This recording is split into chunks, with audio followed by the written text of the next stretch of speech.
You ask Tiger to solve. This deals with linear equations with one unknown. The final result is x equals 4. Let's solve it step by step. Group all constants on the right side of the equation. Add 12 to both sides. Simplify the arithmetic.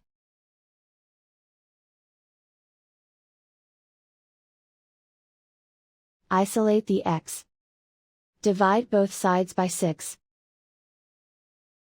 Simplify the fraction. Find the greatest common factor of the numerator and denominator. Factor out and cancel the greatest common factor. And so the final result is x equals 4.